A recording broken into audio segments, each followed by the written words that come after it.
मित्रों, आज आप लोगों के सामने एक बहुत ही ज्ञानवर्धक और महत्वपूर्ण जानकारी लेकर आए हैं। आज की जो कहानी है वह महाविद्वान महाज्ञानी तेनाली राम की है।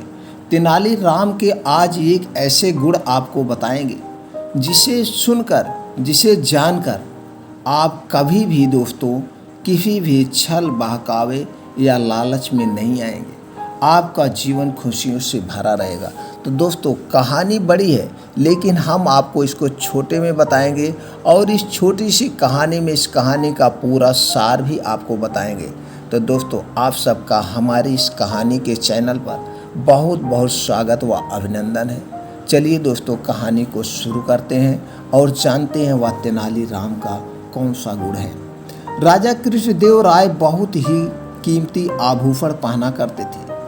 उनके सभी आभूषणों में से सबसे प्रिय थी उनकी कीमती रत्न जड़ी अंगूठी। वो हर वक्त अपने अंगूठी को देखा करते थे। इतना ही नहीं, वो दरबार में भी सभी को अंगूठी दिखाया करते थे। लेकिन एक दिन महाराज अपने दरबार में काफ़ी उदास बैठे थे। उन पर उनके सबसे खास मंत्री तेनाली राम की नज़र गई। वो राजा के पास आए और उन्होंने राजा की उदासी का कारण पूछा। राजा ने बताया कि उनकी सबसे कीमती अंगूठी चोरी हो गई है और चोर उनके अंगरक्षकों में से ही कोई एक है। राजा की बात सुनकर तेनाली राम ने तुरंत कहा कि वो जल्द उनकी अंगूठी चोर से पकड़ लेंगे और महाराज आपको हम दे देंगे। तेनाली राम की बात सुनकर राजा काफ़ी खुश हुए। तेनाली राम ने राजा के सभी अंगरक्षकों को बुलाया और कहा, मुझे पता है कि महाराज का अंगूठी चोर आप में से ही कोई एक है जो निर्दोष है। उसे डरने की कोई ज़रूरत नहीं है, लेकिन जो गुनाहगार है वो सज़ा भुगतने के लिए तैयार रहे। आप सभी मेरे साथ काली माता के मंदिर चलें।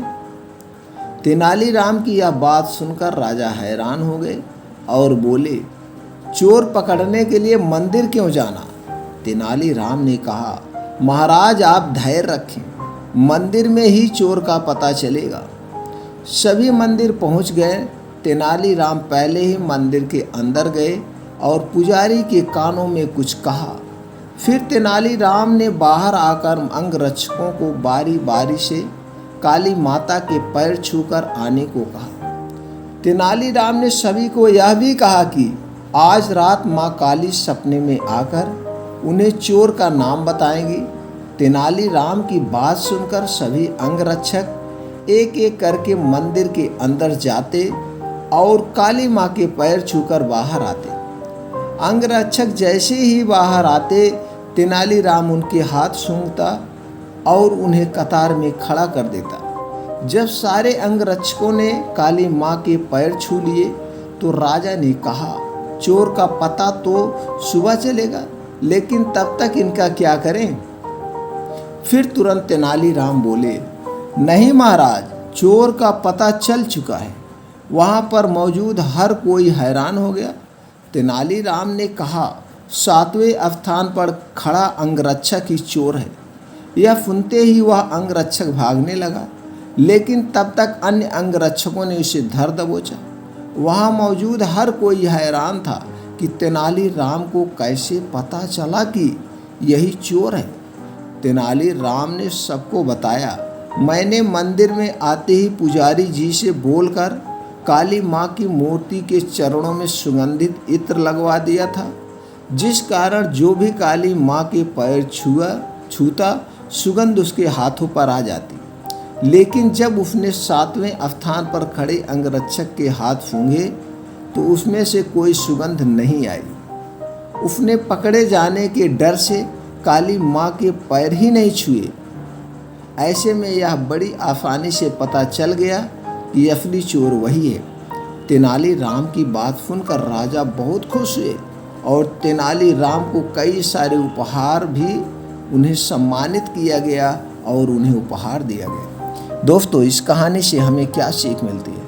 जो भी कोई व्यक्ति गलत काम करता है उसे उसका फल जरूर मिलता है, बुरे काम करने वाला व्यक्ति कभी नहीं बच सकता है। दोस्तों, उम्मीद करते हैं इस कहानी से आपको ज़रूर कुछ जानकारी मिली होगी, कुछ आपका ज्ञान बढ़ा होगा। अगर ये कहानी आपको अच्छी लगी और ये भी लगता है कि कहानी दूसरों तक पहुंचा करके उनके दिमाग को, उनके लाइफ को, उनके नज़रिए को बदला जा सकता है, तो दोस्तों ज़्यादा से ज़्यादा लोगों तक ज़रूर शेयर करिएगा, जिससे उनके भी जीवन में खुशियाँ आएँ। हम आपका एक ही उद्देश्य आना चाहिए, सबके जीवन में खुशियाँ लाएँ, चाहे जिस माध्यम से खुशियाँ लाएँ। आज आपका परिवार खुश होगा तो समाज खुश होगा, समाज खुश होगा तो पूरा भारत देश खुश होगा।